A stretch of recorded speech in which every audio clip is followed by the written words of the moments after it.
fadhiid noqoto wax tallaabaa hore loo qaadi waayo taasna ay abuurta mataqaanaa inay dhiirigeliso cadowgii dagaalka lagu qaado laga guulaystay oo shabaabka ay dhiirigeliso in qolooyinka nabadiidka oo dhan ay ku dhiiradaan mataqaanaa inay fashilaad dadka ka faa'iidaystaan marka 6 bilood oo runtii waxaa la galayaa oo ah caqabad siyaasadeed oo xun waxaana ku talinayaa aniga si looga badbaado taas in si fiican loogu taxadaro oo dadku ay si fiican u fiiriyaan haddii lagu guulaysto haddii lagu guuldareysto maxaa dhici kara haddii lagu guulaysto mooshinka oo xukuumadda ay meesha ka baxdo 3 bilood ilaa 4 bilood inta budhacayna iyadoo laftigeeda waa la hubaa waayo waxaa imaanayso doorasho prime minister cusub inuu keeno barnaamij dowladeed inuu baarlamaanka keeno in la ansixiyo barnaamijkiisa xukuumaddiisa la ansixiyo kadib isagana uu golaha wasiir magacaabo golaha wasiiradu intay xilka la wareegayeen la qabsanayeen 3 bilood kale ee dib u dhac ku dhacaya waad mahadsantahay waan kugu soo laaban doonaa waxaan u gudbaynaa xildhibaan Sanyare waad maqlaysay Cali Nuur Booda waxa uu ka dhawaajiyay in khilaafka uu ku saleysan istiraatiijiyada 2016 oo ah xilliga la filay in Soomaaliya doorashooyin ay ka dhacaan adigoo taasi ka duulaya iyo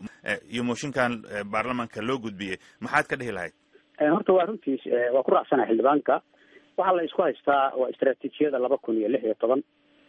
ma aha khilaaf ka dhashay shaqo ma aha khilaaf ka dhashay isbedel wasiirana ma aha dabcan 2016 baa madaxda sare isku meel ayaan u socon marka maadaama ayaan isku meel u socon waxaa dhashay isqabsadaan oo la isugu marmarsiyoodo wasiir baa bedeshay wax lamid ah sida aad ogtahayba wasiirka la bedelay wuxuu ahaa oo muuqu ka dhashay wasiirka cadaaladda iyo dastuurka wasiirka cadaaladda iyo dastuurka wuxuu soo magacaabay guddigii dib u eegista dastuurka sharcigiisina baarlamaanku kana waa loo meelmariyey hadda waxaa la meelmariyey sharcigii adeega garsoorka guddigiibuu soo dhisaya guddiga markuu dhiso waxay dhisayaan adeega garsoorku maxkamadii sare waxaa soo socda markaas haddana kusii xiga inuu dhiso guddigii maxaan ku idhahdaa maxkamadii dastuuriga ahayd maxkamadii dastuuriga ahayd iyo maxkamadii sare marka laba meel lagu ogaado oo tiimka hadda isdhawska haysta ay ku ogaadaan waxaa soo haray sharcigii axsaabta marka la meel mariyo guddiga axsaabta la dhiso sharciga doorashooyinkana baarlamaanku meel mariyo guddiga doorashooyinkana la meel mariyo gobolada iyo degmooyinka dadka joogana ay noqdaan dad hadee dawladda hadda 2 sano soo jirtay ay qaarna soo magacooda qaarna hadda ay u socoto waxaa imanaysa barnaamijkii 2016 inuu banaan iska yaalo oo aan carqalad ku jirin oo Soomaali barnaamij gacanta ugu jira ayna uu noqdo qolada hadda xilka haysa barnaamij gacanta ugu jira waxa la isku qabtay 90% waa barnaamijka 2016 waxaad moodaa barnaamijka 2016 oo sida uu ifayay qoladaan u ifayay keega isa saarteen imaan isagu dan lahayn uu ciid kaga shubay marka waa qaadan kari waayeen iyadaa keentay in dhawaaqan iyo isqabadkan iyo mooshinka kan iyo waxa ay abuurmaan iyadaa keentay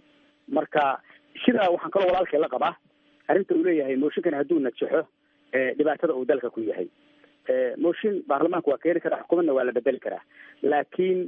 waa dhaawacanahay anagu mid hore aan bedelay xukuumadana la bedelay dib u dhacdaa gaaray lacaga soo socday oo dalka amniga xaggooda lagu kabi lahaa baa dib nooga dhacay waxyaalo badan oo mar dalka u ahaabaa 2 bilood oo la isaystay iyo intii maaragtay xukuumadda hore meesha ka dhalisay meesha ka baxay tani hadda waa kasii jilicsanta waqtigii baa sii yaraaday oo wax 2 sano ka yar baa hartay waad mahadsantahay waxaan u gudbaynaa maxamed Culusow waad maqlaysay doodaha ay dhibanayeen xildhibaanada waxa ay leeyihiin waxa la isku haystaa waa istiraatiijiyada 2016 waxaa la filayaa 2016 Soomaaliya doorasho ka dhacdo oo laga gudbo haatan nidaamka in